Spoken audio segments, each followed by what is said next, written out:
बच्चों, कई बार हमारे साथ क्या होता है कि हमें कोई चीज़ रास्ते में गिरी हुई मिल जाती है, और जब हम किसी को पूछते हैं ये किसकी चीज़ है, ये किसकी चीज़ है, तो कोई नहीं बोलता।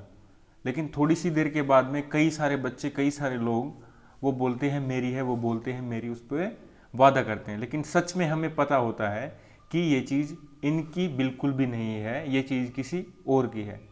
तो आज हम इसी सवाल, इसी प्रश्नों के जवाब ढूंढेंगे, और आज एक नया लेसन हमारे हाथों में है। तो प्यारे बच्चों, आपको पता है हम कक्षा 4 की रिमझिम को पढ़ रहे हैं, और अभी तक हमने 2 पार्ट पढ़ लिए हैं।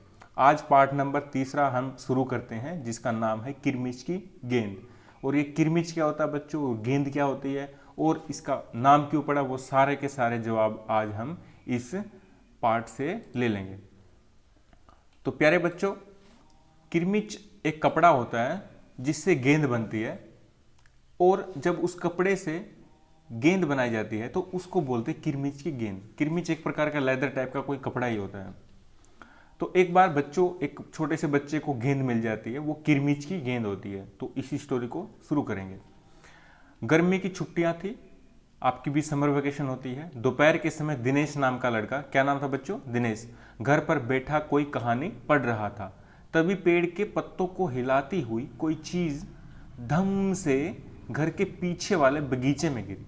दिनेश ने आवाज से पहचान गया कि वह वस्तु क्या हो सकती है। वह एकदम से उठकर बरामदे की चिक सरकाकर बगीचे की ओर भागा। चिक बच्चों एक टाइप का पर्दा होता है ये, जो कि बांस की डंडियों से बनता है। अरे अरे बेटा, कहाँ जा रहा है, बाहर लू चल रही है। मतलब गर्म हवाएं को लू बोलते हैं, लू चल रही है। दिनेश की माँ मशीन चलाते चलाते एकदम जोर से बोली, परंतु दिनेश रुका नहीं। उसने पैरों में चप्पल भी नहीं पहनी। जून का महीना, बच्चों पता ना कितनी गर्मी होती है। जून का महीना था, धरती तवे की तरह तप कर रही थी, पर दिनेश को पैरों के जलने की चिंता नहीं थी। जहां से आवाज आई थी उसी ओर भाग चला। वो देखने गया कि क्या चीज है वो। ओके, सामने की क्यारी में भिंडियों के ऊंचे ऊंचे पौधे थे। एक और सीताफल की घनी बेल लगी हुई थी। क्यारियों के चारों ओर हरे हरे केले के वृक्ष लहरा रहे थे। दिनेश ने जल्दी जल्दी भिंडियों के पौधों को उलटना पलटना आरंभ किया। वो ढूंढ रहा था कि वो गेंद है कहाँ पे गिरी है। जब वहां कुछ नहीं मिला तो उसने सारी सीताफल की बेल छान मारी, बहुत ढूंढा। बराबर के ही घूस के गड्ढे बना रखे थे। ढूंढते ढूंढते जब उसकी निगाह उधर गई तो उसने देखा कि गड्ढे के ऊपर ही एक बिल्कुल नई चमचमाती किरमिची गेंद पड़ी है। दिनेश ने हाथ बढ़ाकर गेंद उठा ली। लगता था जैसे किसी ने उसे आज ही बाजार से खरीदा। बहुत नई गेंद थी। देखो ये किरमिची गेंद बच्चों। उसने उसे उलट पलट कर देखा, परंतु कुछ समझ में नहीं आया। नजर उठाकर उसने पास की 3 मंजिला इमारत की ओर देखा। हो सकता है किसी बच्चे ने इसे ऊपर से फेंका हो, परंतु उस इमारत के इस ओर खुलने वाले सभी दरवाजे और खिड़कियां बंद थे। उसने सोचा किसी बच्चे ने इसको फेंक दिया होगा। जब उसने ऊपर सिर उठाकर देखा तो बच्चे उस साइड के सारे दरवाजे और खिड़कियां बंद थे। छत की मुंडेर से लेकर नीचे तक तेज धूप चिलचिला रही थी, बहुत ज्यादा गर्मी थी। फिर कौन खरीद सकता है नई गेंद। दिनेश ने सुधीर, उसके दोस्तों के नाम बच्चों, सुधीर, अनिल, अरविंद, आनंद, दीपक, सभी के नाम मन में दोहराए कि यह गेंद कौन खरीद सकता है। यदि गेंद खरीदी भी है तो इस दोपहरी में इसे कौन नीचे फेंकेगा, वो सोच रहा था। हो न हो यह गेंद बाहर से ही आई है। उसने सड़क पर बने गोल चक्कर के बगीचे की ओर देखा, परंतु वहां पर तो केवल 2-4 गायें ही दिखाई पड़ी, जो पेड़ों के नीचे सुस्ता रही थी, आराम कर रही थी। उसने ध्यान आया कि जाने कितनी बार अपने मोहल्ले के बच्चों की गेंदें क्रिकेट खेलते हुए दूर चली गई और फिर कभी नहीं मिली। उसने सोचा कि हमारे मोहल्ले के जो बच्चे थे वो क्रिकेट खेलते थे, और जब कोई बच्चा जोर से शॉट लगाता था तो वह गुम हो जाती थी और फिर दोबारा नहीं मिलती थी। उसने सोचा ऐसे ही किसी बच्चे की ये गेंद होगी। आगे बढ़ते हैं बच्चों। एक बार तो एक गेंद एक चलते हुए ट्रक में जा गिर पड़ी थी। तभी भीतर से मां की आवाज, अरे दिनेश, तू सुनेगा नहीं, सब अपने अपने घरों में सो रहे हैं और तू धूप में घूम रहा है। लेकिन दिनेश, धूप लगी नहीं रही थी दिनेश को, पैरों में चप्पल नहीं थी। वो तो ढूंढ रहा था कि ये आखिर गेंद किसकी है। दिनेश गेंद को हाथ में लिए भीतर आ गया। ठंडे फर्श पर बिछी चटाई पर वह लेट गया और सोचने लगा, भले ही यह गेंद मोहल्ले में किसी की न हो, परंतु ईमानदारी इसी में है कि एक बार सबसे पूछ लिया जाए। देखो बच्चों, कितना अच्छा बच्चा था ये, बहुत अच्छा, आपकी तरह बहुत प्यारा बच्चा था ये। इसने सोचा कि किसी ने गेंद मुझसे मांगी नहीं है, लेकिन फिर भी मैं सबसे पूछ लेता हूँ। बहुत अच्छा बच्चा था बच्चों। मुझे पहले बोलो ये कहानी आपको कैसी लग रही है। जल्दी से लाइक करो इस कहानी को और अपने दोस्तों के साथ शेयर करना भी मत भूलना। आगे बढ़ते हैं बच्चों। गर्मी की छुट्टियां थी। बच्चों ने खेलने की सुविधा को ध्यान में रखते हुए एक क्लब बनाया था। क्लब क्या होता है बच्चों? एक ग्रुप होता है छोटे बच्चों का, जो छोटे छोटे मोटे मोटे पैसे इकट्ठे करता है और उनसे खेलने का सामान लेके आते हैं और फिर साथ में खेलते हैं। उस क्लब में सभी बच्चों के लिए बल्ले थे और गेंद खरीदने के लिए आपस में क्लब का चंदा देकर पैसे इकट्ठा कर लेते थे। बल्ले तो बैट तो सबके पास थे, लेकिन गेंद के लिए वो चंदे इकट्ठा कर लेते थे। शाम को सारे बच्चे इकट्ठे हुए। शाम का समय हुआ, दोपहर बीती, शाम आई। दिनेश ने सभी से पूछा, मुझे एक गेंद मिली है, अगर तुम में से किसी की गेंद खो गई हो तो वह गेंद की पहचान बताकर मुझसे गेंद ले सकता है। क्योंकि अगर वो सीधी गेंद दिखा देगा तो सभी बच्चे बोलेंगे मेरी है, मेरी है, मेरी है। तो उसने बोला कि आप अपनी गेंद की पहचान बताओ, तभी तो पता चलेगा ना बच्चों की चीज किसकी है। आपको भी अगर ऐसा मौका मिले, कोई चीज आपको मिले, तो आप भी दूसरे बच्चों से पहले पूछो कि तुम्हारी चीज की क्या पहचान है, क्या निशानी है, तभी उसको चीज देना बच्चों। आगे बढ़ते कहानी की तरफ। तभी अनिल बोला, यह गेंद तो मेरी खो गई है। कब खोई थी तेरी गेंद? यही कोई 4 महीने पहले। तो वह गेंद तेरी नहीं है, दिनेश ने कहा। क्यों बच्चों? क्योंकि गेंद बिल्कुल नई थी।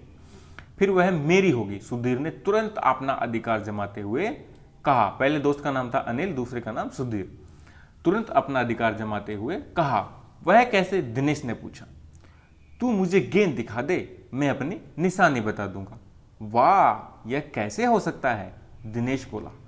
गेंद देखकर निशाने बताना कौन सा कठिन है, बिना देखे बता तब जानू। तभी ऊपर से दीपक उतर के आ गया। दीपक अपना मतलब सिद्ध करने और तथा अवसर पड़ने पर सभी को मित्र बना लेने में चतुर था। गेंद की बात सुनकर दीपक बोला, गेंद मेरी है। कैसे तेरी है? सभी ने एक साथ पूछा। कल ही तो तू कह रहा था कि इस बार तेरे पापा तुझे गेंद लाने के लिए पैसे नहीं दे रहे हैं। मेरी गेंद तो 5 महीने पहले खोई थी, दीपक ने कहा। तो वो बात से पलट गया ना, ये बोला 5 महीने पहले खोई थी। जब बड़े भैया की शादी हुई थी ना, तब सुनील ने मेरी गेंद छत पर से नीचे फेंक दी थी।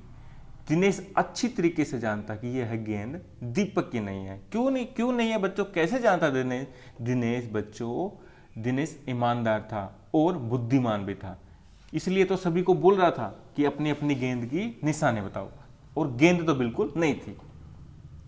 दीपक की गेंद 5 महीने पहले खोई थी और यह कभी हो ही नहीं सकता कि गेंद 5-6 महीने पड़ी रहे, उस पर मिट्टी का एक दाग भी न लगे। दीपक ने कहा, मैं कुछ नहीं जानता, गेंद मेरी है, वह मेरी है और सिर्फ मेरी है। तो बच्चों आपस में हो गया, लड़ाई हो गई बच्चों की। ये देखो बच्चों की लड़ाई, ये दिनेश है। अरे जा जा, बड़ा आया गेंद वाला, क्या सबूत है कि यह गेंद, यही गेंद नीचे फेंकी थी? अनिल ने पूछा। दीपक ने कहा, हाँ सबूत है, मुझे गेंद दिखा दो, मैं फौरन बता दूंगा। दिनेश ने कहा, झगड़ा बढ़ रहा है। देखा कि झगड़ा बढ़ रहा है, दिनेश ने देखा। गेंद हथियाने के लिए दीपक सुधीर और सुनील का सहारा ले रहा है। दीपक सुनील का सहारा ले रहा था। वो जानता था कि गेंद मैं लेके मानूंगा। वह जानता था कि यदि गेंद दीपक के पास चली गई तो ये तीनों मिलकर खेलेंगे। अच्छा, मैं गेंद ला रहा हूं, परंतु जब तक पक्का सबूत नहीं मिलेगा मैं किसी को नहीं दूंगा, दिनेश ने कहा। वो बोला मैं गेंद लेके आता। गेंद आ गई। दीपक उसे देखते बोला गेंद मेरी है, यही है मेरी गेंद, यह लाल रंग का निशान मेरी ही गेंद पर था। वाह, सभी गेंदों पर ऐसे ही निशान होते हैं, अनिल ने दिनेश के साथ देते हुए कहा। दीपक ने फिर जोर लगा, मैं अपने पापा से कहलवा सकता हूं कि गेंद मेरी है। अरे जा, ऐसे तो मैं अपने बड़े भाई से कहलवा सकता हूं कि गेंद दिनेश की है, अनिल ने कहा। कुछ भी हो गेंद मेरी है, दीपक बहुत जोर लगा रहा था। दीपक ने उसे धरती पर मारते हुए कहा। धरती पर टप्पा पड़ते हुए मेरी गेंद से ऐसी ही आवाज आती थी। देखो बच्चों कितना चालाक है वो। मेरे साथ बाजार चल, दुकानों पर जितनी गेंदें हैं सभी के टप्पे की आवाज ऐसी ही होगी। अनिल ने फिर उसकी बात काट दी। अच्छी बात है, तो मैं इसे सड़क पर फेंक दूंगा, देखूं कोई कैसे खेलेगा। दीपक ने जैसे ही गेंद को सड़क पर फेंकने के लिए हाथ उठा, अनिल और दिनेश ने उसे पकड़ लिया।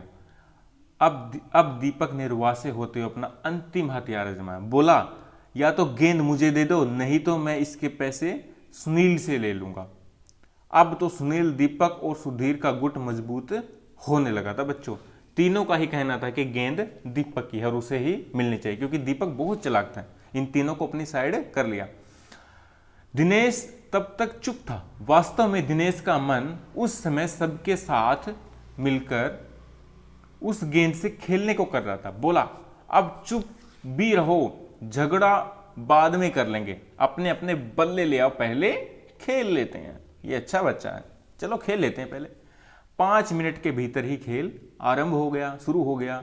गेंद दिनेश बल्लेबाजी कर रहा था। अभी 2-4 बार ही खेला था कि वह चमकदार गेंद, नई गेंद एकदम जोर से उछली और दरवाजा पार कर सड़क पर जाते हुए स्कूटर में बनी सामान की रखने की जालीदार टोकरी में जा गिरी। ये जालीदार टोकरी होती है ना बच्चों, ये देखें, ये जालीदार टोकरी सामान रखते हैं इधर स्कूटर में, और ये गेंद, ये देखो ये गेंद पड़ी हुई है इनकी। ठीक है, पहले तो बच्चे चिल्लाते हुए स्कूटर के पीछे भागे, परंतु जल्दी ही सब रुक गए। वो समझ गए कि स्कूटर के पीछे भागना बेकार है, क्योंकि स्कूटर की चाल बहुत तेज थी, रफ्तार बहुत तेज थी। एक पल के लिए सभी ने एक दूसरे की ओर देखा और फिर सभी ठहाका मार के हंस पड़े। सभी हंस पड़े क्योंकि गेंद बच्चों किसी की नहीं थी। ओके बच्चों, तो ये इस कहानी से हमें क्या शिक्षा मिलती है बच्चों, कि हमें ईमानदार रहना चाहिए। कि जैसे कि वो गेंद के लिए बोले थे ना, मेरी है मेरी है मेरी है, सब एक दूसरे को मूर्ख बनाने में लगे थे, लेकिन दिनेश ईमानदार लड़का था बच्चों मुझे आप बोलो, अगर आपको ऐसे ही कोई चीज़ मिल जाती है रास्ते में तो आप उसका क्या करते हो, और इस कहानी से आपको क्या सीखने को मिला। बच्चों इसी के साथ में आज का लेक्चर ख़त्म करता हूँ। फिर एक नए पाठ के साथ में, नई उम्मीदों के साथ में, नया कुछ सीखने के साथ में हम दोबारा से मिलेंगे बच्चों। तब तक के लिए बच्चों पढ़ते रहिए और बढ़ते रहिए।